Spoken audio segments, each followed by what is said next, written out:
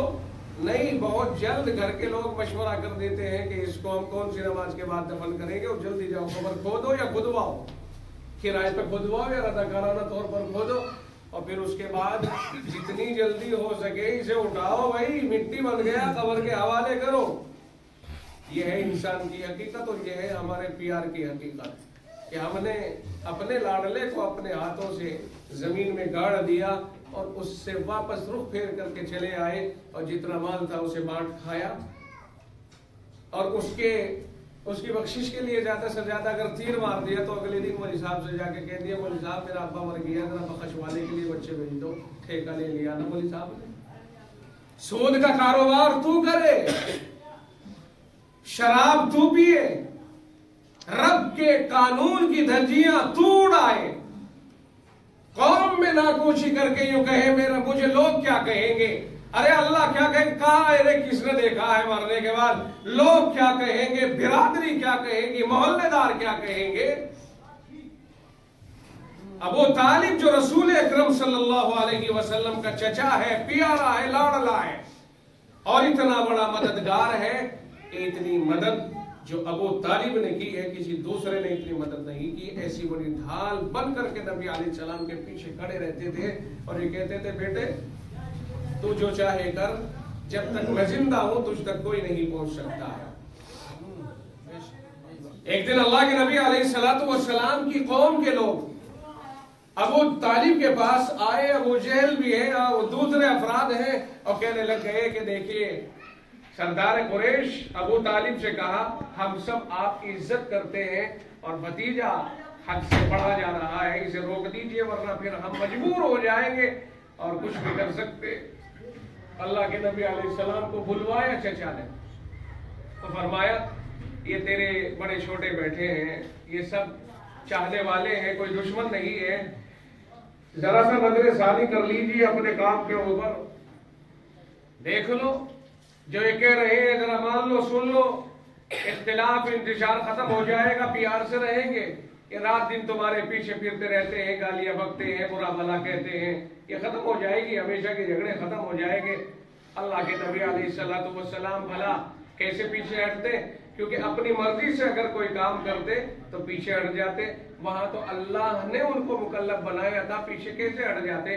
اللہ کے نبی علیہ السلام نے فرمایا چچا آنکھوں میں پانی آ گئے، چچا آج تک میں تم سے امید رکھتا تھا کہ تم میرے ساتھ مدد کر رہے ہو مخلصانہ، آج مجھے پتہ چل گیا کہ قوم کی پالے میں چلے گئے ہو تم، ٹھیک ہے کوئی حرج نہیں ہے، مجھے اپنے رب پہ بھروسہ ہے اور اسباب کے اعتبار سے مجھے تم پہ بھروسہ تھا، ہٹو، اگر ایک ہاتھ پر میرے سورج اور دوسرے ہاتھ پر میرے چاند رکھ دیا جائے اور پھر مجھ سے کہا جائے کہ اس مشن سے ایک قدم پیچھے ہٹ جا، خدا کی قسم ایک قدم پیچھے نہیں ہٹ سکتا ہوں، اور آپ جو چاہے کرے، اور اٹھ کر کے آپ چل دیے۔ چچا نے آپ کا دامن تھاما، کہا بھتیجے کیا بات ہوئی، کیسے بھاگ لیے؟ کہنے لگے تو تم نے روکھی سوکھی سی بات کر دی تو کیسے نہ چلوں، جب تم نے مجھے کھرا سا جواب دے دیا اور ان کی باتوں میں بات کر دی، ہاں میں ہاں ملا دی، تو میں یہاں بیٹھ کے کیا کروں؟ میں اپنے رب پہ بھروسہ کر کے اپنے کام کو آگے بڑھاؤں گا۔ کہنے لگے نہ نہ، میں تیری آنکھوں میں یہ آنسو دیکھنا گوارا نہیں کر سکتا، ہو جو ہو، زمانہ کہیں بھی جائے، جب تک میرے سانس میں سانس ہے تو جو چاہے کر، اور بھاگو یہاں سے اٹھ کر کے، میرا بھتیجا میرے ہوتے ہوئے کوئی بھتیجے تک پہنچ جائے یہ نہیں ہو سکتا۔ ساتھ تو یہاں تک دیا، لیکن رب کی قسم جب مرنے کا ٹائم آ گیا اور رسول رحمت صلی اللہ علیہ وسلم یوں کان کے برابر میں بیٹھے ہیں، فرمایا چچا میرے کان میں آہستہ سے لا الہ الا اللہ پڑھ دو، میں جانوں میرا رب جانے، آپ نے مجھے زندگی بھر راحت دی ہے، میرا ساتھ دیا ہے، اب میرے کان میں کہہ دو زور سے نہ صحیح۔ ابو جہل بیٹھا ہے، ڈر گئے ابو طالب، بھتیجے کے کہنے میں آ رہے ہو، ڈر گئے بس اس کے کہنے سے کہ آگ میں جل جائیں گے، ڈر گئے، اپنے باپ دادا کے دین کو چھوڑ کر کے ناک کٹوا کے جاؤ گے؟ رسول رحمت صلی اللہ علیہ وسلم نے فرمایا کان میں کہہ دو بات ختم ہو جائے گی، زور سے مت کہو۔ کہنے لگ گئے انگڑائی سے لے کے بھتیجے، اگر مجھے یہ ڈر نہ ہوتا کہ عورتیں بھی میرے مرنے کے بعد مجھے لعنت ملامت کرے گی کہ ڈر کر کے مر گیا، ڈر کے مر گیا، تو میں یقیناً تیرا دل ٹھنڈا کر دیتا، بس رہنے دو، میں اپنے باپ دادا کے دین پہ مر رہا ہوں۔ اور یہ کہا اور بہت تیزی کے ساتھ وہ پرواز کر گئی۔ آقا وہاں سے لوٹے تو رب ذوالجلال نے آپ کی تسلی کے لیے یوں فرمایا انک لا تہدی من احببت ولکن اللہ یہدی من یشاء، آپ جسے چاہیں راہ یاب کر دے، ہدایت دے دے، ہدایت آپ کے ہاتھ میں نہیں ہے، ہدایت تو رب کہتا ہے ہمارے ہاتھ میں ہے، ہم جسے چاہیں ہدایت دیں۔ جب نبی کے ہاتھ میں ہدایت نہیں تو کسی اور کے ہاتھ میں اس دور میں کیسے ہدایت کا دعویٰ کیا جا سکتا ہے؟ جس چچا کو رات دن اپنے لیے مخلص پایا اور اخیر میں ایڈی چھوٹی کے زور لگا دیے اور پھر بھی کام نہ بنا، اور میرے مصطفیٰ کو جدائی کا صدمہ اتنا ہوا کہ برداشت سے باہر ہو گیا، آپ گھر میں غمگین ہو گئے کہ میرا چچا جو میرے ساتھ ڈھال بن کے رہتا تھا وہ جا رہا ہے۔ اللہ رب العزت نے یہ آیت نازل فرمائی اور تسلی دی، کہا ٹھیک ہے آپ کے ساتھ اس نے انتھک معاونت کی ہے، محنت کی ہے، ہم اس کا صلہ دیں گے اس کو اور سب سے کم عذاب اسی کو دیں گے۔ آپ کے ساتھ محبت کی برکت یہ ہوگی کہ ہم صرف اس کے پیروں میں جہنم کی آگ کی جوتیاں پہنائیں گے، باقی پورا جسم کہیں بھی جہنم کی آگ ٹچ نہیں کریں گے، اور اس کا اثر یہ ہوگا کہ ادھر سے دماغ ہانڈی کی طرح پک رہا ہوگا۔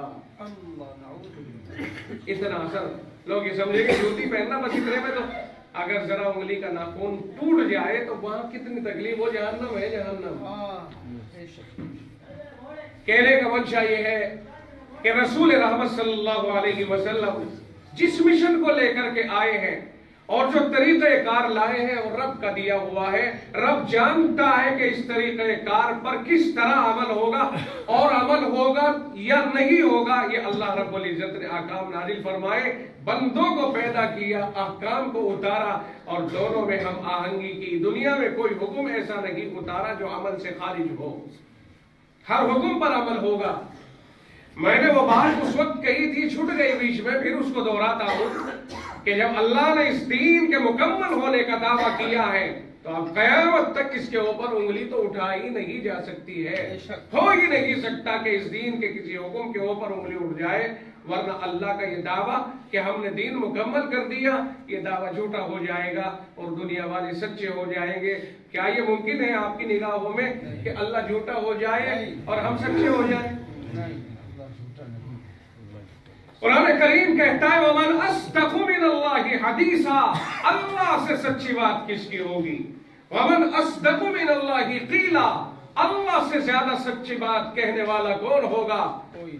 یہ اللہ نے خود ارشاد فرمایا ہے لوگوں کو یہ بتانے کے لیے کہ لوگوں، دنیا میں ہر چیز میں دھوکہ لگ سکتا ہے لیکن میرے کلام میں دھوکہ نہیں ہو سکتا ہے۔ پہلے کہہ دیا لا ریب فیہ، اس کتاب میں کوئی شک کی گنجائش نہیں ہے۔ شک کرنے والے شک کریں، وہ ان کے پاگل پن کی دلیل ہو سکتی ہے، لیکن اس میں کوئی مجال شک نہیں، شک کی گنجائش نہیں۔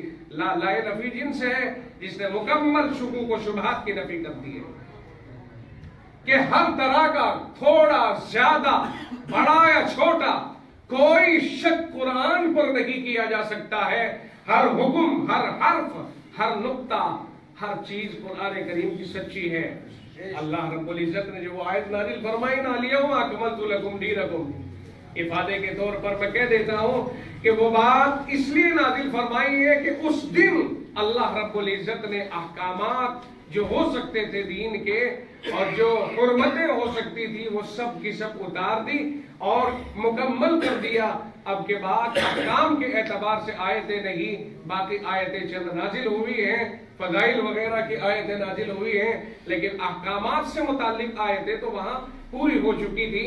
اللہ نے دین مکمل کیا اور آخری حکم کیا نازل فرمایا کہ سود حرام، اے ایمان والو اللہ سے ڈرو اور چھوڑ دو جو تمہارا سود کا پیسہ بچا ہوا ہے۔ آقائے نامدار نے حضرت عباس کے لیے فرمایا میں نے اپنے چچا کا سارا سود ختم کر دیا، البتہ جو ان کا پیسہ سچا بٹا ہوا ہے، اصلی پیسہ راس المال جو بٹا ہوا ہے، وہ اصل پونجی اور اصل سرمایہ واپس کر دیو، اور جو اس پہ سود بنا ہے وہ ختم۔ پھر اللہ رب العزت نے ایک بات اور فرمائی، فَإِن لَمْ تَفْعَلُوا، اگر تم نے سود سے بچنے پر اپنے آپ کو پابند نہ بنایا، اگر تم سود سے نہ بچے، یہ کام تم نے نہ کیا کہ سود کو لینا نہ چھوڑا، تو پھر فَأَذَنُوا بِحَرْبٍ مِّنَ اللَّهِ وَرَسُولِهِ، پھر تیار ہو جاؤ اللہ اور اس کے رسول سے جنگ کرنے کے لیے۔ دیکھیں کیا قرآن کریم میں ایک ہی جگہ آیا ہے، خطرناک لہجہ دیکھیے اس خلاق عالم کا جس نے کائنات کو پیدا کیا۔ اگر کوئی نماز چھوڑ دے تو رب نہیں کہتا کہ مجھ سے لڑنے کے لیے تیار ہو جاؤ، حالانکہ سر رب کے قدموں میں جھک رہا ہے، سر زمین پہ رگڑا جا رہا ہے، ماتھا زمین پہ رگڑا جا رہا ہے۔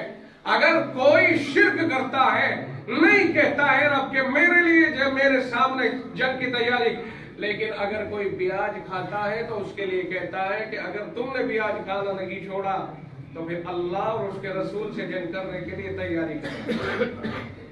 کیا اندازہ لگائے گا آدمی اس کی خطرناکی اور سنگینی کا۔ ایک جگہ اللہ کے نبی علیہ السلام نے فرمایا ہے، من عادى لي وليا فقد آذنته بالحرب، فرمایا کہ جو آدمی، اللہ یہ فرماتا ہے حدیث قدسی ہے کہ جو آدمی میرے ولی کو ستائے گا میں اس کو جنگ کرنے کا چیلنج دیتا ہوں۔ یہ اللہ کے نبی علیہ السلام نے فرمایا، اور سود خور کو اللہ نے فرمایا اگر سود کھانا نہیں چھوڑا تو اللہ اور اس کے رسول سے جنگ کرنے کی تیاری کرو۔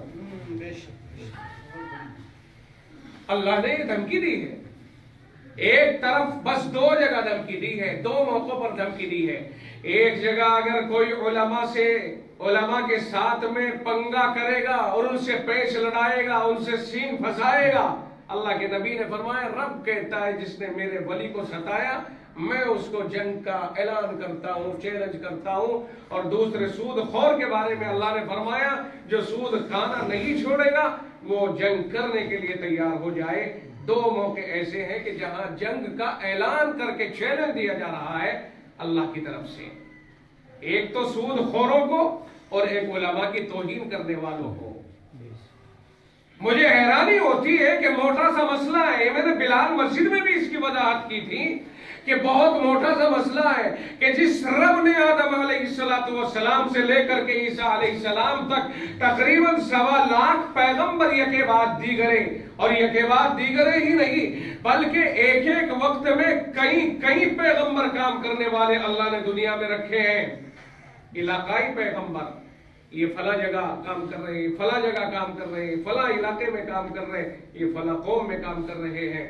جو پیغمبر اتنے بھیجتا رہا، آخر میں جناب محمد رسول اللہ صلی اللہ علیہ وسلم کے آنے پر پیغمبروں کا سلسلہ ختم ہو گیا اور اللہ کے نبی سے اعلان کرا دیا گیا، فرمایا میں خاتم النبی لا نبی بعدی، میں آخری نبی ہوں، میرے بعد کوئی نبی نہیں آئے گا۔ دنیا میں نبوت کا دعویٰ کرنے والے آئیں گے، لیکن آقا نے فرمایا نبی نہیں آئیں گے، جھوٹے آئیں گے، کذاب آئیں گے، بدماش آئیں گے، دجال آئیں گے۔ لوگ دعویٰ کریں گے کلہم یزعم انہ نبی، وہ سب یوں کہیں گے کہ وہ نبی ہیں، مگر آقا نے فرمایا سن لو انا خاتم النبیین لا نبی بعدی، بس آخری نبی میں ہی ہوں، میرے اوپر نبوت کا سلسلہ ختم کر دیا گیا، اب میرے بعد کوئی نبی نہیں آئے گا۔ جب یہ صورتحال اللہ کے نبی کی زبانی کہلوا دی تو آپ اندازہ لگاؤ کہ آدم علیہ السلام سے لے کر آج تک 8000 سال نہیں ہوئے ہیں دنیا کو، آدم علیہ السلام سے لے کر اب تک اتنے نہیں ہوئے، تاریخ طے کرنے کے بعد میں 7000 کے آس پاس بنتا ہے، اور 1500 آقا رحمت صلی اللہ علیہ وسلم کو تشریف لائے ہو چکے ہیں۔ انہی میں ایک پیغمبر پر اخیر ہوا، 1500 سال ہو گئے، اب تک کوئی پیغمبر تو نہیں، قیامت تک کوئی پیغمبر نہیں آئے گا۔ لیکن وہ کام جو اللہ پیغمبروں سے لیتا رہا کام کو باقی رکھا، پیغمبروں کا سلسلہ روک دیا۔ اندازہ لگاتی نہیں یہ دنیا کہ جس رب نے ایک دور میں پیغمبروں کا تانتا باندھ دیا اور ساری دنیا میں پیغمبروں کو بھیج کر کے لوگوں کی اصلاح کرائی، ایک آخری پیغمبر محمد الرسول اللہ کے بعد نبیوں کا سلسلہ روک لیا، لیکن نبوت کا کام بند نہیں کیا، خالی نہیں بیٹھایا امت کو، نبوت کا کام جاری رہا۔ کون کرے؟ فرمایا وہ کریں گے جو سیکھیں گے، اور جو سیکھیں گے انہیں عالم کہا جائے گا، حافظ اور قاری کہا جائے گا۔ نہیں سیکھیں گے مگر جو اس کار نبوت کو سیکھیں گے انہیں علماء کہا جائے گا۔ جس رب نے نبوت کا سلسلہ روک کر اور علماء کو پیدا فرما دیا اور ان کے حوالے شریعت کو کر دیا، ان علماء کے اوپر رب تو بھروسہ کرے، رسول تو بھروسہ کرے اور امت ان پر بھروسہ نہ کرے، اس سے زیادہ بد نصیبی اور کیا ہوگی؟ پھر رب چیلنج نہ کرے تو کیا کرے؟ پیغمبروں کے مقابلے پر آنے والی قوموں کے اوپر عذاب آتے تھے کہ نہیں آتے تھے؟ جو پیغمبروں کے سامنے آئی قوم ان کے اوپر عذاب آئے۔ کسی کے اوپر ہوا مسلط کی تو ہواؤں نے انہیں اٹھا کے اور زمین پہ دے مارا، کسی کے اوپر ایسی چیخ مسلط کر دی کہ ان کے کان اور دل پھٹ گئے، کسی کے اوپر آگ برسا ڈالی، کسی کو زمین کو پھاڑ کر تباہ کر دیا، کسی کو سمندر میں تہو بالا کر دیا۔ یہ نبیوں کے سامنے آنے والی قوموں کے ساتھ یہ ہوتا رہا، لیکن نبیوں کے بعد اب جو وارثین انبیاء آئے، چونکہ ان کا درجہ نبیوں والا تو نہیں ہے، کام ان کو نبیوں والا دے دیا گیا کہ یہ اس کار کو پوری دنیا میں پھیلائیں گے۔ ان کا مقابلہ کرنے والوں کے اوپر اس طرح سے تو نہیں ہو پائے گا جس طرح سے نبیوں کے مقابلے پر، لیکن کیا اللہ کی لاٹھی میں آواز ہے کہ وہ کس زاویے سے اسے سزا دے دے؟ جس اللہ نے جبریل امین کے ذریعے رسول کو یہ کہلوا دیا کہ کہہ دو من عادی لی ولیا فقد آذنتہ بالحرب، جس نے میرے ولی کو ستایا، اور ولیوں میں سب سے پہلا نمبر علماء کا آتا ہے، میں اسے جنگ لڑنے کا چیلنج کرتا ہوں۔ تو جنگ لڑنے کا اب اللہ کا طریقہ ہی بدل گیا۔ مجالس الابرار میں صاف لکھا گیا ہے کہ اگر کوئی علماء سے خامخواہ پنگا لیتا ہے اور بلا وجہ میں ان سے جلتا ہے، ہوتی ہے باز کی فطرت، ان کا کام جلنا ہے، ان کا کام تنقید کرنا ہے، کرتے رہتے ہیں۔ فرمایا کہ جو آدمی بے کار بے جا خامخواہ علماء سے جلتا ہے اور وہ توبہ نہیں کرتا اور مر جاتا ہے، ایسے آدمی کا چہرہ قبر میں قبلے کی طرف سے پھیر دیا جاتا ہے، اس لیے کہ اس نے وارثین انبیاء پر اٹیک کیا ہے۔ آپ کا وارث سب سے زیادہ قریبی کون ہو سکتا ہے؟ جی آپ کا بیٹا۔ بھائی جو سب ڈائریکٹ ہے آپ کی وراثت تو اس کو ملے گی نا جو آپ کا بیٹا ہے، بیٹا نہ ہو تو خاندان میں جو قریب ہوگا اس کو ملے گی، لیکن سب سے قریبی وارث آپ کا بیٹا ہوتا ہے، وہی آپ کی وراثت کا حقدار ہوتا ہے۔ اگر کوئی اس بیٹے کو کچھ کہے، اس پر اٹیک کرے، وہ چاہے نالاگ ہی صحیح، لیکن آپ اس کی حمایت میں اتر جاتے ہو، اور اگر وہ لائق ہے تو پھر تو آپ سب کچھ کر ڈالو گے۔ جب دنیا والے اپنے وارث کے لیے، اپنے بیٹے کے لیے پیار و محبت کرتے ہوئے سب کچھ اس کے لیے قربان کرنے کو تیار ہو جاتے ہیں حمایت میں، اور کسی کا گالی دینا بھی اسے گوارا نہیں کرتے، چہ جائے کہ کوئی اس کو مار دے، سب اس بات کو جانتے ہیں، اس لیے کرتے ہیں وہ ایسا کہ وہ ان کا وارث ہے، سگا وارث ہے۔ تو نبیوں کے وارث کون ہے جی؟ علماء۔ اللہ کے نبی علیہ السلام نے فرمایا نبیوں کے وارث علماء ہے، اور علماء کوئی ایسے ہی تھوڑا ہی آئے، ارے بھائی ہمارے اور آپ کے بھائی بند ہیں، بیٹے ہیں، اولاد ہیں، ہم نے اس پر لگایا، انہوں نے قرآن پڑھنا شروع کیا، سب کچھ پڑھ لیا تو آج کہلائے، یہ تو ہے نا، اس کے علاوہ اور کچھ تو نہیں۔ وہ عالم بن گئے۔ آقا نامدار صلی اللہ علیہ وسلم نے فرمایا کہ انبیاء کوئی مال و دولت نہیں چھوڑتے، یہ نبی جو ہے یہ مال و دولت چھوڑ کر نہیں گئے، یہ علم چھوڑ کر گئے ہیں۔ جس نے علم کو حاصل کر لیا فمن اخذہ اخذ بحظ وافر، اس نے نبوت کے کام کا بڑا حصہ حاصل کر لیا، میراث نبوت کو حاصل کر لیا۔ اب نبی کی میراث دین ہے، نبی کی میراث علم ہے۔ نبی نے میراث میں ایسی چیز نہیں چھوڑی جسے اولاد بانٹیں۔ آپ نے فرمایا نحن معاشر الانبیاء، ہم نبیوں کی جماعت نہ کسی کے وارث بنتے ہیں نہ کسی کو اپنے مال کا وارث بناتے ہیں۔ ما ترکنا فہو صدقہ، فرمایا جو ہم چھوڑتے ہیں وہ امت کے لیے صدقہ ہوتا ہے، ہماری اولاد میں وہ نہیں تقسیم ہو سکتا ہے۔ یہ نبیوں نے فرمایا، آقا نے فرمایا، اور فرمایا علم ہم میراث چھوڑ کے جا رہے ہیں، جو اسے حاصل کرے گا اس نے ہماری میراث کو حاصل کر لیا۔ اب جب دنیا والوں کا میراث حاصل کرنے والا سگا بیٹا ہوتا ہے، وہ ان کے قریبی ہوتا ہے، اگر اسے تکلیف پہنچے تو انہیں تکلیف پہنچتی ہے، تو نبیوں کے وارثوں کو اگر تکلیف پہنچے گی تو نبی کو تکلیف پہنچے گی کہ نہیں پہنچے گی؟ اور آپ کے وارث کو تکلیف پہنچے،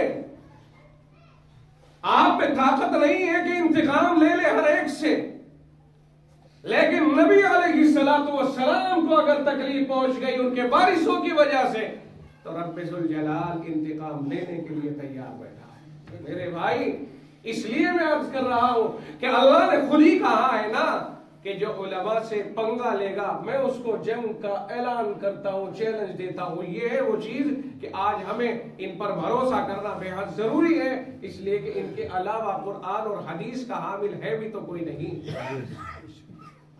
جس نبی کو اللہ نے دنیا میں سب سے لاڈلا پیغمبر بنا کے بھیجا، اس کو کیا دیا تھا؟ قرآن دیا تھا نا، بولو، اسے قرآن دیا تھا۔ اس نبی نے فرمایا، ایک یورپین بہترین ڈاکٹر ماہر نے جب نبی علیہ السلام کا ایک فرمان گرامی دیکھا، آپ نے فرمایا کہ جب تم میں سے کسی کے برتن میں کتا منہ ڈال دے تو اسے 7 مرتبہ پانی سے دھلو اور 8ویں مرتبہ مٹی سے رگڑ کے دھو دو۔ اس نے دیکھا کہ مسلمانوں کے پیغمبر یہ فرما رہے ہیں کہ 7 بار پانی سے دھلو کتے کے جھوٹے کو اور 8ویں بار مٹی سے رگڑ کے دھلو، آخر کیا وجہ ہو سکتی ہے؟ تو اس نے اس پر تجربہ کیا، ریسرچ کیا، کتے کو بلایا، اسے پانی کو پلایا، پانی ڈال دیا، خوردبین سے دیکھا کہ اس کے لعاب کے جراثیم، جو مہلک جراثیم ہے وہ اس میں گھوم رہے ہیں۔ اس نے پانی سے دھلا رگڑ کے، لیکن وہ نہیں اترے۔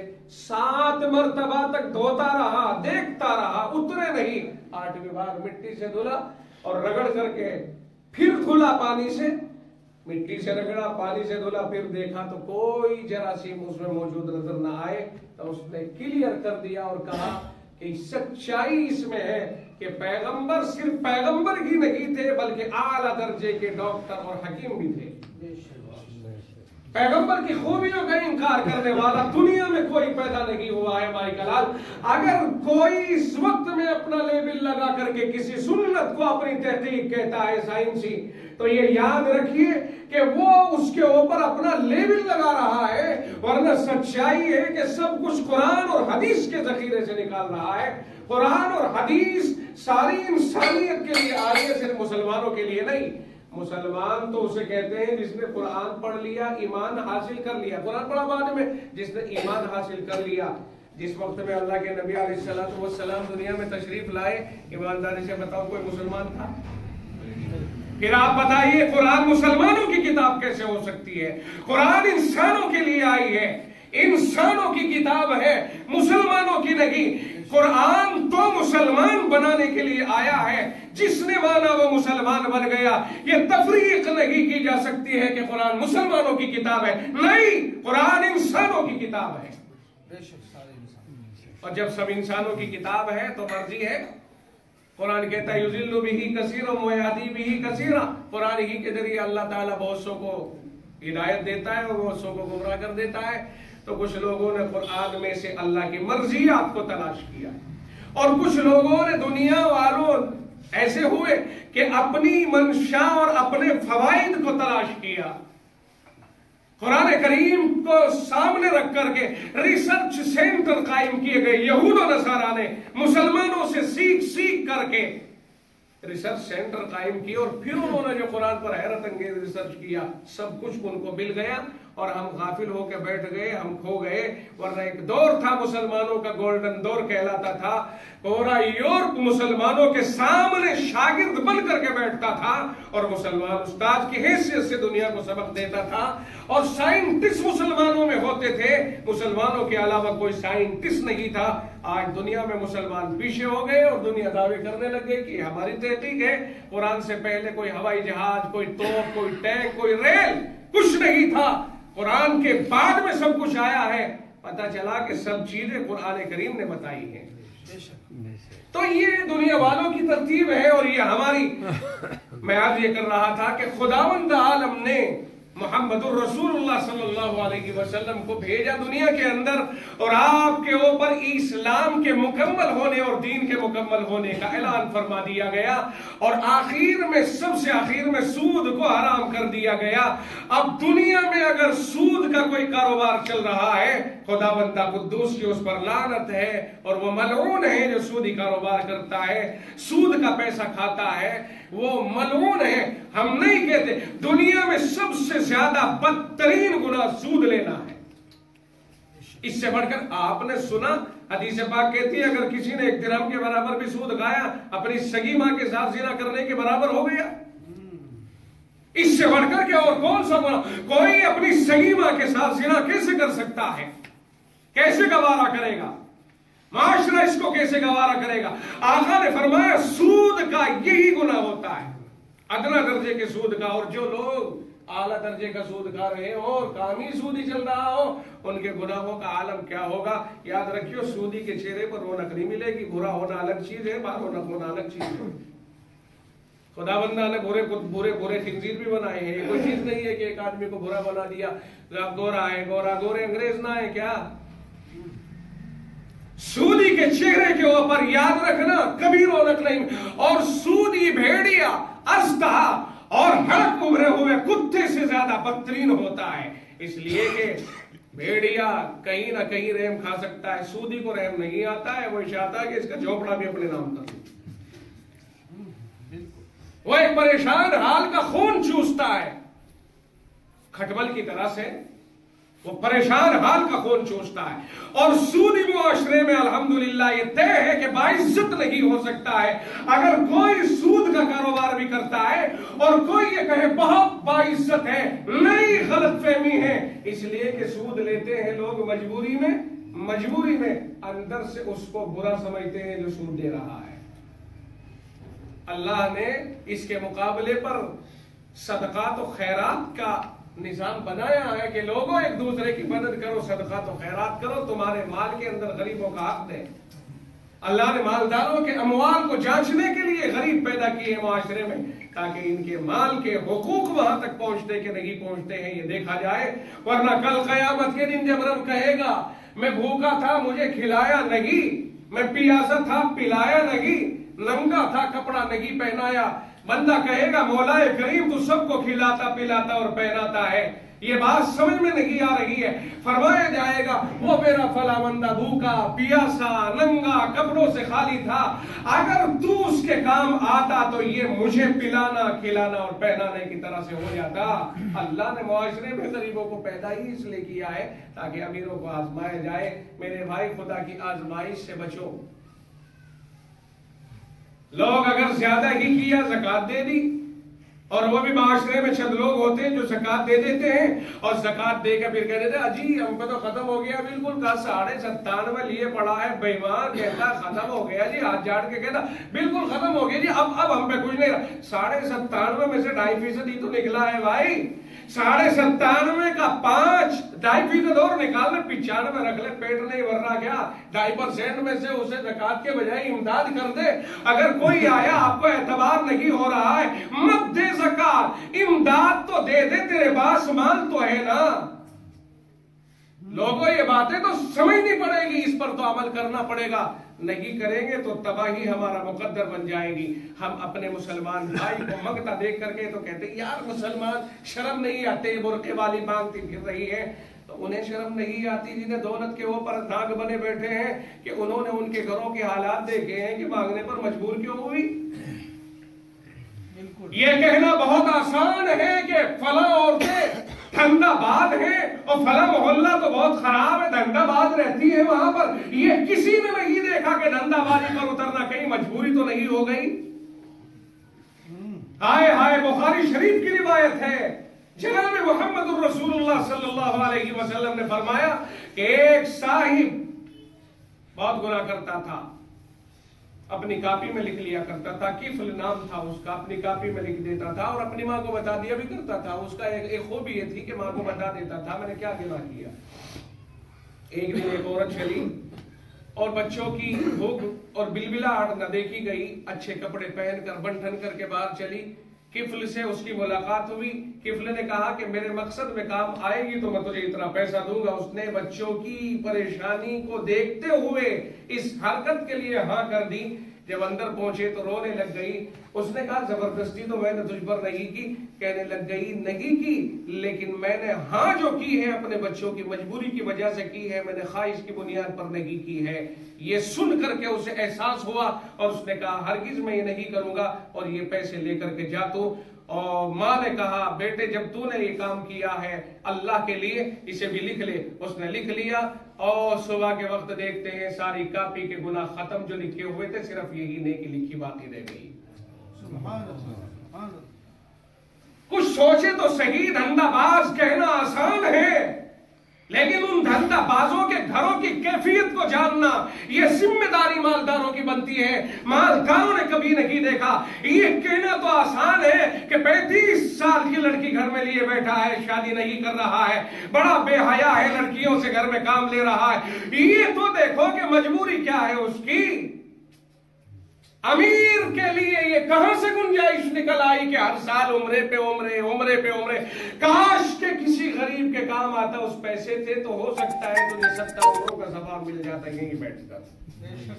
چلیں گے کعبے کے سامنے بیٹھ کے کچھ رول کھائیں گے اور دیکھو شار ابراہیم کے اوپر بھائیوں ہے، وہ ذرا یاد آ رہا ہے، چلو نا، کہا چلو جی ٹھیک ہے، پاسپورٹ میرا بھی اور تیرا بھی، اور یہ پکنک منانے جا رہے ہیں۔ یہ دیکھ کے تمہارے محلے میں کیا صورتحال گزر رہی ہے، یہ دیکھ کے غریبوں پر کیا گزر رہی ہے، پریشان حالوں پہ کیا گزر رہی ہے۔ تعلیم گاہیں نہیں ہے، جہالت کو فروغ دیا جا رہا ہے۔ تعلیم گاہوں پر کاش کے ہمارے امیر سوچتے اور تعلیم گاہوں کے لیے کوئی ٹرسٹ قائم کرتے، کوئی کمیٹی قائم کرتے۔ بھیک مانگنا گوارا کر لو، تعلیم گاہ کے لیے یہ بھیک مانگنا خدا کے لیے بہت بڑا عمل ہوگا۔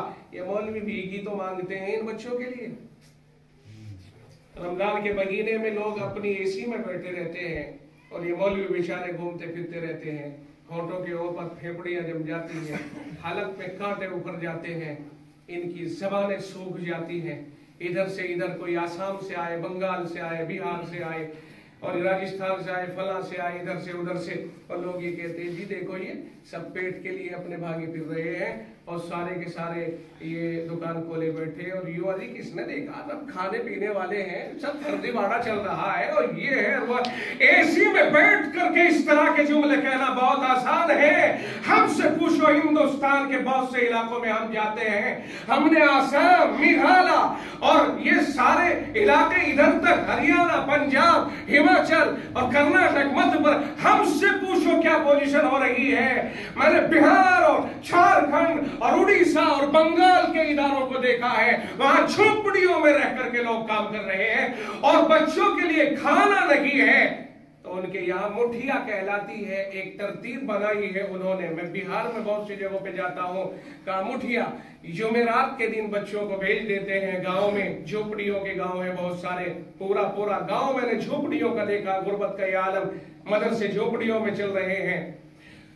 وہ مٹھیا کا مطلب یہ ہے کہ گاؤں میں چلے جاؤ، لوگ ایک ایک مٹھی تمہارے اس میں ڈال دیں گے۔ شام تک وہ گاؤں میں گھومتے ہیں، 1-2 کوئنٹل لے کر کے چاول آتے ہیں، مٹھیا وصول کرنا کہتے ہیں اس کو، اس میں پورا ہفتہ کھاتے پیتے پھر جمعرات کے دن نکل جاتے ہیں۔ وہ لوگ چل کے آتے ہیں، کا NCR میں لوگ مالدار رہتے ہیں، شاید وہاں سے کچھ مل جائے اور ہماری طرف سے سوغات ملتی ہے ان کو کہ لٹیرے آ گئے۔ کاش کے اپنی آنکھوں سے دیکھ لیتے، کاش کے ان کی حالت زار کو اپنی آنکھوں سے دیکھتے، رو پڑتے۔ میں ان کے معائنے بہت کھلے دل سے لکھتا ہوں، کاش کے وہاں جا کر کے کوئی دیکھ لے اپنی آنکھوں سے۔ ہم نہیں دیکھ پاتے، ہم یہ کہتے ہیں کہ اللہ نے ہمیں گنجائش دی ہے، آج اگر اللہ ہماری گنجائش روک دے کسی اور کو گنجائش دیتے تو شاید ہم بھی اسی طرح سوچنے لگیں گے کہ مجھے کوئی کچھ دے دے. یہ مال ہے، یہ دولت ہے، اور دولت کے معنی ہے آنی جانی چیز. یہ سدا ایک ہاتھ میں نہیں رہتی ہے، یہ بدلتی رہتی ہے. آج یہاں ہے تو کل وہاں ہے. یہ روپیہ آج یہاں ہے تو کل وہاں ہے. یہ روپیہ بچے گا نہیں کسی کے پاس. اس لیے غریبوں کی طرف دیانتداری کرنی چاہیے اور لوگوں کو بدکردار نہ کہو. مجبوریاں دیکھو ان کی. کوئی چور ہے، چوری کر رہا ہے، جوان بار بار چوری کر رہا ہے، اس کے حالات تو دیکھو کہ پیچھے اس کے حالات کیا ہیں. پیچھے حالات ہو سکتا ہے. نبی رحمت صلی اللہ علیہ وسلم کا مقدس زمانہ ہے. ایک نوجوان صحابی پکڑ کے لایا گیا اللہ کے نبی کی خدمت اقدس میں، پر عرض کیا یا رسول اللہ چوری کرتا ہے ہمارے باغ میں. آپ نے فرمایا وہ ڈر رہا ہے کہ اب تو تیرا حال خراب بن جائے گا. اللہ کے رسول نے فرمایا اے چوری کیوں کرتا ہے؟ یا رسول اللہ دیکھو جی میری سن لو پہلے. کیا ہے سونا؟ اللہ کے رسول میرے آگے نہ پیچھے، میں بھوکا رہتا ہوں اور کوئی مجھے پوچھتا بھی نہیں. میں باغ میں جاتا ہوں ان کی اپنی بھوک مٹا. اللہ کے رسول میں چرا کے لاتا نہیں، خدا کی قسم دل ہوتا ہے. میں اللہ کے رسول چرا کے گھر میں ہی لے جاتا. میں اپنا پیٹ بھرنے کے لیے باغ میں جا، بس میں تو پیٹ بھرا اور نکل گیا. یہ مجھے آقا نے فرمایا نہیں، دونوں میں اعتدال پیدا فرمایا. خبردار زمین پر گرا ہوا اگر یہ کھائے روکنا نہیں بیٹے، پیٹ کے اوپر سے توڑ کر کھانا نہیں. جو پھل زمین پہ گرا وہ تیرا، جو پیڑ پہ لگا وہ ان کا. خیال نہیں کرتے ہو؟ چور کہنا بہت آسان ہے لیکن چور کے حالات تو دیکھو کہ چور چوری پر اترا کیوں ہے، مجبوری کیا ہے اس کی. اس کے گھر کے حالات تو دیکھو. معاشرے میں چور بنے تو کیوں بنے، معاشرے میں یہ لٹیرے بنے تو کیوں بنے. معاشرے میں چپل چور، یہ پنکھا چور، یہ مرغی چور، یہ انڈا چور، یہ ہے کیا بلا. اس کا مطلب یہ ہوا کچھ مجبوری ہے. اس کی سن کے تو دیکھو. شاید اگر سن لیا تو دل کے اوپر لگ جائے اور اس کا انتظام ہو جائے، اس کا علاج ہو جائے. ہمارا تو صرف اتنا سا رہ گیا ہے کہ میرے بیٹے کی شادی ہے تو آج میں لاکھوں کروڑوں روپیوں کا دہانہ کھول دوں گا. آج کہاں سے آ گئے بھائی؟ مسجد والے گئے تھے کہ مسجد میں ٹائل کا کام ہو رہا ہے، جب تو نہیں تھے، اب کہاں سے آ رہے ہیں یہ؟ آپ کہو گے صاحب الزام تو پھر ٹھیکہ لے لیا کیا دوسروں کا؟ ارے ہمارا بیٹا ہے تو ہم اس کا کام نہ کریں. جی ہاں، آپ نے ٹھیکہ نہیں لیا، اس رب نے سب کا ٹھیکہ لیا ہے. جس رب نے تمہیں لیا ہے ٹھیکہ اسی نے لیا ہے. رب کہتا ہے وَمَا مِن دَابَّةٍ فِي الْأَرْضِ إِلَّا عَلَى اللَّهِ رِزْقُهَا. ہر جاندار کو روزی دینا اللہ کہتا ہے میرے ذمہ ہے. اس رب نے ٹھیکہ لیا ہے تو آپ کو جو دیا ہے اس رب نے، کیا اس نے ان پر ظلم کر دیا؟ کیا وہ ظالم ہے معاذ اللہ؟ آپ کی بڑی حسین صورت تھی کہ آپ کو فیکٹری بھی دے دی، آپ کو گاڑی بھی دے دی، آپ کو سب کچھ. کہیں ایسا تو نہیں کہ آزمائش کے لیے دیا گیا ہو. اللہ سے آزمائش سے ڈرو اور دیکھو اللہ کا نظام. کسی کو غریب بنایا، کسی کو امیر بنایا. امیر کے پیسے سے غریب کا پیٹ بھرایا، امیر کے گھر میں غریب کا حق رکھ دیا اور پھر امیر اس کا حق دے رہا ہے، احسان نہیں کر رہا ہے، لیکن اس کے صلے میں اللہ اس مالدار کو مال خرچ کرنے پر جنت دے رہا ہے. کوئی یہ نہ سمجھے میں نے غریب پہ کوئی احسان کر دیا ہے، بلکہ اللہ نے نظام کچھ اس طرح مرتب فرمایا کہ ہر چیز کے بدلے میں اللہ نے آخرت میں اپنی طرف سے عنایت کرنے کا فیصلہ فرمایا ہے. آپ کو مال دیا، غریبوں کا حق اس میں رکھ دیا، آپ نے ان کا حق ادا کیا، مگر رب کو اس حق کے ادا کرنے پر یہ ادا اتنی پسند آئی کہ اس پر بھی اللہ نے آپ کے لیے محلات تیار فرمائے. الذین ينفقون اموالهم باللیل والنہار. جو لوگ اپنے مال دن اور رات خرچ کرتے ہیں، سرا وعلانیہ، چھپ کر بھی اور کھل کر بھی، فلہم اجرہم عند ربہم. ان کے لیے ان کے رب کے پاس میں بڑا اجر ہے. ولا خوف علیہم ولا هم یحزنون. نہ قیامت میں ان کے اوپر کوئی خوف ہوگا، نہ وہ غم زدہ ہوں گے. وہ عرش کے سائے کے نیچے آرام کر رہے ہوں گے. تو اس لیے صرف اپنے لیے نہیں کہ میرے بیٹے کی شادی ہے تو میں اس کے شادی کے اوپر خوب خرچ کر ڈالوں. اور جب آدمی صرف اپنائیت کرتا ہے تو وہاں پر کچھ نہ کچھ گناہ کے کام بھی ہو جاتے ہیں. بیٹے کا نکاح کرے گا. بعض دفعہ ایسا ہوتا ہے کہا یار لاڈلا بیٹا ہے تو پھر کیا کرے, کہا بھائی کوئی بینڈ ایسا تلاش کیا جائے کہ جو بہت زیادہ مشہور ہو, کہ ہاں ٹھیک ہے بینڈ کا ٹھیکہ تو فلاں کو دے دو, وہ جانتا ہے اس کے تعلقات بہت اچھے ہیں, وہ لائے گا بہترین والا بینڈ باجا. اچھا ٹھیک ہے کچھ ناچنے والے بھی کارنڈیوں کا ٹھیکہ اسے دے دو, کہتے ہیں گلوکارہ ہے اداکار, اس نچنیانے کو ادکنے کو اداکارہ, اداکار گلوکار, گلوکارہ اس رنڈی کو گلوکار و اداکارہ. عجیب صورتحال بن گئی ہے ہماری. میں بلال مسجد میں کہا تھا, میں نے کہا گدھے کی لید کے اوپر چاندی کا ورق چڑھا کے اور اسے میٹھے پانی میں ڈال کر کے اور گلاب جامن نہیں کہا جا سکتا ہے, وہ لید رہے گی, لید ہے, اس میں تو گندگی ہی نکلے گی. اس لیے حیثیتوں کو پہچانو. آج اداکارہ, گلوکارہ اور فنکارہ اور فنکار یہ نام تو رکھ لیے گئے مگر ہے وہ رنڈی ہی اور وہی ہیں کودکنے اور نچنیانے. وہ نہیں بدلا جا سکتا ہے, قیامت تک نہیں بدلا جا سکتا. جسے جو لقب اللہ کی طرف سے یعنی شریعت کی طرف سے مل گیا وہ وہی رہے گا, وہ گناہ جو ہو گیا وہ وہی رہے گا, اس میں کوئی ترمیم نہیں ہو سکتی ہے. آپ اور ہم تبدیل کر لیں ان کے نام, ناموں کے بدلنے سے آکام نہیں بدلتے ہیں. شادیوں میں بینڈ باجے ڈی جے ساری رات ہو گئی, کیا ہوا یار تمہارے یہاں شادی ہے تو کیا ہوا, سارے محلے کی تو شادی نہ ہے, وہ پورے محلے کے ناک میں دم کر دیا, جینا بھاری کر دیا, دو بھر کر دیا, سر میں درد.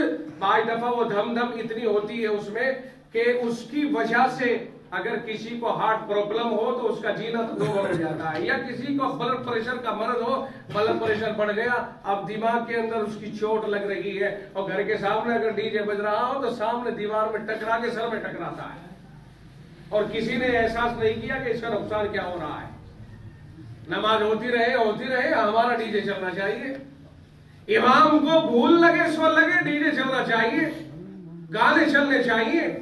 اس ادا کو مسلمانوں ختم کرو اور پیار کے ساتھ میں ختم کرو. یہ تو نہیں کہا جا سکتا کہ لاٹھی ڈنڈے لے کر کے وہاں پہنچ جاؤ, اس سے تو اختلاف ہو جائے گا, لیکن یہ ہے کہ پیار کے ساتھ میں اس طرح سے چند افراد علیہ منکم رجل رشید, قرآن بھی کہتا ہے کوئی سمجھدار نہیں رہا کیا. سمجھدار لوگ سمجھداری کے ساتھ جہاں شادی ہو کوشش یہ کریں کہ ان سے ملاقات کریں اور ان سے کہیں کہ بھائی دیکھو یہ خرافاتیں تو نہ کرنا, آپ تو معزز آدمی ہیں اور ذمہ دار قسم کے آدمی ہیں, آپ کسی کی باتوں میں نہ آنا, چاہے کوئی رشتہ دار آپ کا کتنا ہی آپ کے اوپر دباؤ بنائے, اس حرکت کو نہ کرے, اسے ناپسند سمجھا جائے اور اس کے اوپر کام کیا جائے اور محنت کی جائے. انشاءاللہ محنت کی جائے گی تو اس کا فائدہ ہوگا اور اس کا اثر مرتب ہوگا. جمعیت علماء کی یہی خواہش ہے کہ لوگوں میں اس طرح کی باتیں عام کی جائے. بچوں کو جو ہمارے کود بھان کرنے والے, دیکھو ان کے اوپر محنت کرو, ان کی تعلیم پہ محنت کرو. آپ نے شادی میں ایک بچے کے اوپر 10-20 لاکھ روپے خرچ کر دیے, کاش کہ وہ اس کی تعلیم پہ خرچ ہو جائے, کاش وہ اپنے کاروبار کو بڑھانے میں خرچ ہو جائے تاکہ بچوں کا کاروبار بڑھے, اور انشاءاللہ کاروبار بڑھے گا تو سب کا بھلا ہوگا. ایک کمزور تو دوسروں کے لیے مصیبت بن جاتا ہے اور ایک طاقتور دوسروں کے لیے مددگار بن جاتا ہے. آپ اپنا پیسہ بچائیں, سادگی کے ساتھ اپنے اعمال کو انجام دیں اور اس پیسے کے ساتھ اپنے کاروبار بڑھائیے اور اپنی تعلیم گاہیں بڑھائیے. آج ہی دھولانے کی بات ہے, ہمارے جامعہ خادم الاسلام ہاپوڑ کے بڑے استاد ہیں, ہمارے بھی استاد ہیں, استاد الاساتذہ حضرت مولانا مفتی محمد ایوب صاحب مدد اللہ العالی, انہوں نے کارگزاری پیش کرتے ہوئے یہ فرمایا کہ میری نواسی ہے غازی آباد میں تقریباً 6.5 سال کی, اور اسکول میں بھیجتے ہیں وہ اس کو, وہاں پر ہاتھ جوڑ کر کے وہی نعرہ سکھایا جا رہا ہے جے شری رام والا ہی. کہا مجھے رات ٹیلی فون کرتے ہوئے میری نواسی نے کہا ابو جان اسکول میں ہم سے رام رام کہلوایا جاتا ہے, میں اس اسکول میں نہیں جاؤں گی, میرے ابو سے کہہ دینا مجھے اس اسکول میں نہ بھیجے, اللہ نہیں کہلواتے رام رام کہلواتے. ہمیں نہیں پتا کہ ہمارے بچوں کے ساتھ کیا ہو رہا ہے. ایسے ادارے قائم کرنے کی ضرورت ہے جہاں ہمارا ایمان بھی محفوظ رہے اور عصری تعلیم بھی ہم حاصل کر سکیں. کیا مسلمان پیسے والے نہیں ہے تو, لیکن پیسہ خرچ کرنا نہیں جانتے ہیں, پیسہ خرچ کرنے کا طریقہ معلوم نہیں ہے.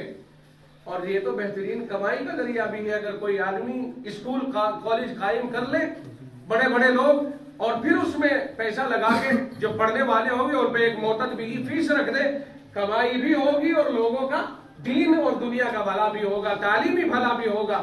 یہ ساری چیزیں اپنے مشن بناؤ, کوشش کرو. اور وہ ان اسکولوں میں جا رہے ہیں جائیں, لیکن اپنے بچوں کے لیے پھر کوئی ایسا سسٹم بناؤ جس سے ان کو عقائد کی تعلیم, دینی تعلیم اور شروعاتی باتیں سکھائی جائیں, تاکہ وہ کہیں بھی چلے جائیں, کچھ بھی ہو جائے ان کے عقیدے کے اوپر فرق نہ پڑے. رب کہتا ہے یا ایھا الذین آمنوا اتقوا اللہ, اے ایمان والو تم اللہ سے ڈرو, ولا تموتن الا وانتم مسلمون, اور تمہاری موت اس طرح آئے کہ تم مرتے وقت میں مسلمان ہو کے مر رہے ہو. قرآن کہتا ہے.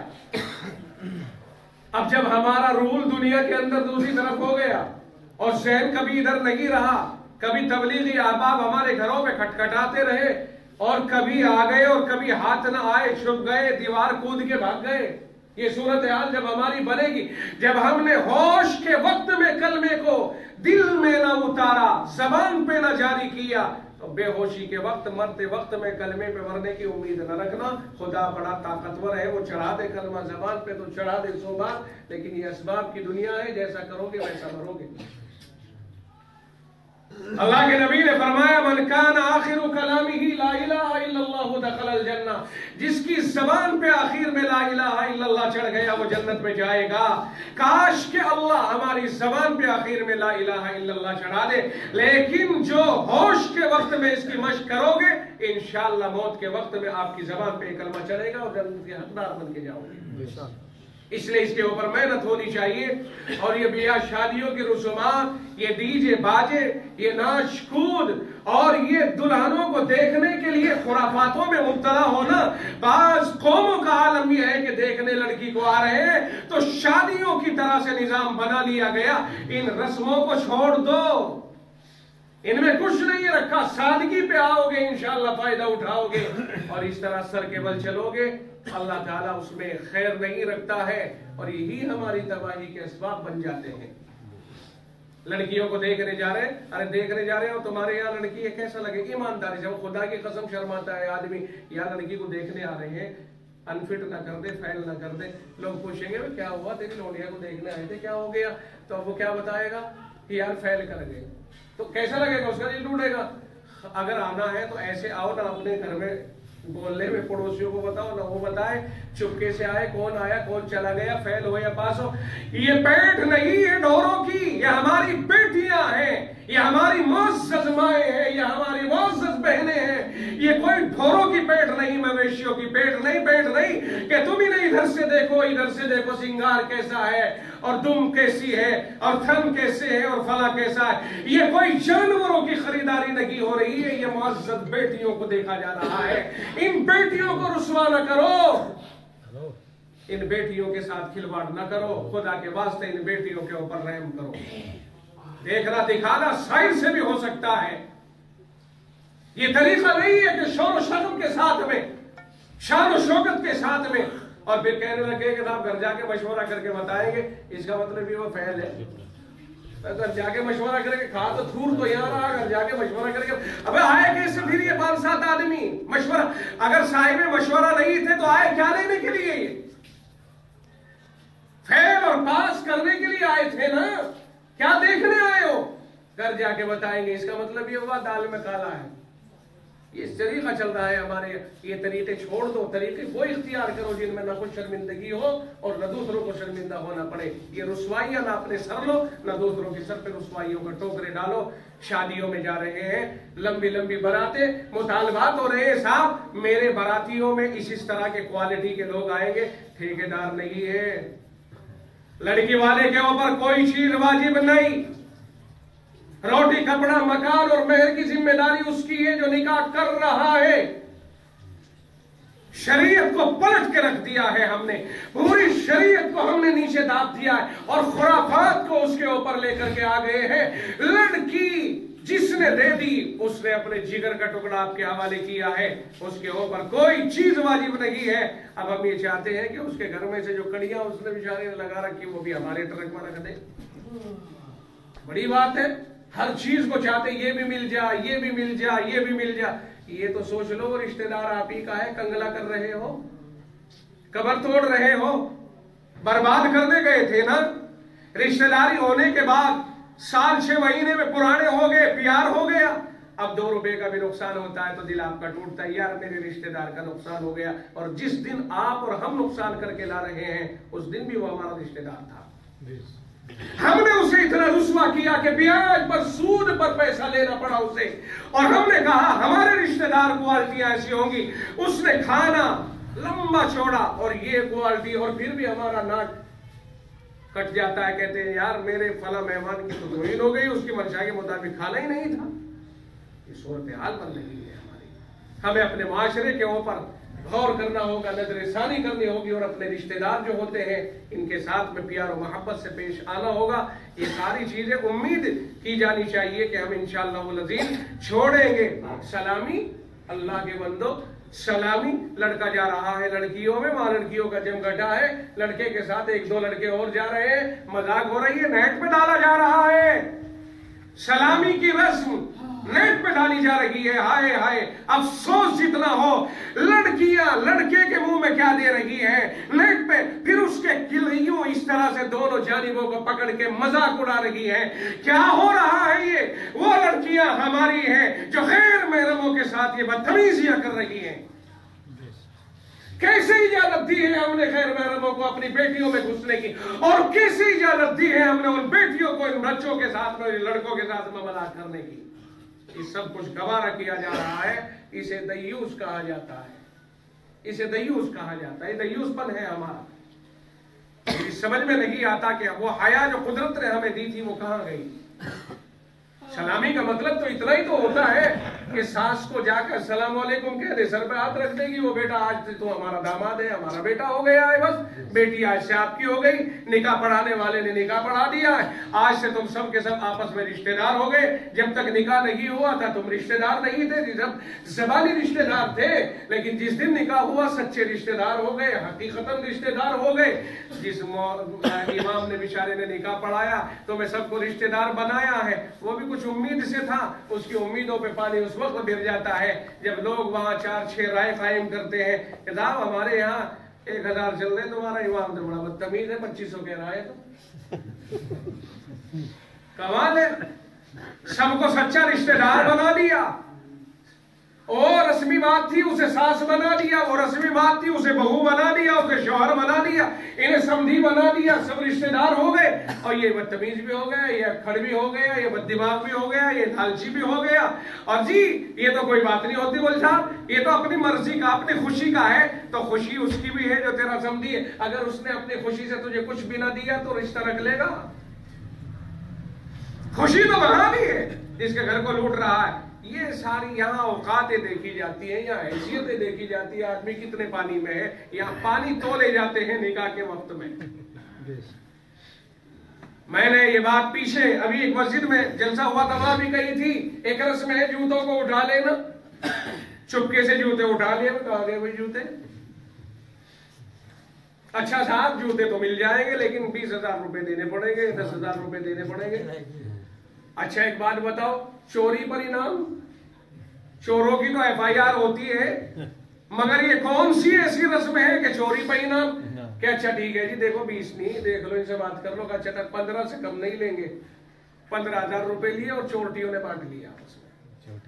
ٹھیک. اور یہاں نکاح ہو رہا ہے، یہاں 15,000، ارے چوروں کے برابر ہی دیتے، مسئلہ حل ہو جائے بیچارے کا امام صاحب کا. میں بہت تعجب ہوتا ہے اس کے اوپر. 2 کلو چھوارے لے کے لیا، اٹھ کے منہ میں زیرہ. آج ہے یہ سنت کے اوپر لٹاؤ ایک کٹا بھر کے بڑے بڑے چھوارے لے کر کے آؤ تو ہم جانے. یہ موقع ہے لٹانے کا. یہ ہوتی ہے 2 جگہ ہوتی ہیں، باقی جگہ تو سب رسموں میں چلی گئی. حقیقت تو یہاں کھلتی ہے آدمی کی. مالداروں کو اس سلسلے میں نظر ثانی کرنی چاہیے، اپنے اوپر غور و فکر کرنا چاہیے.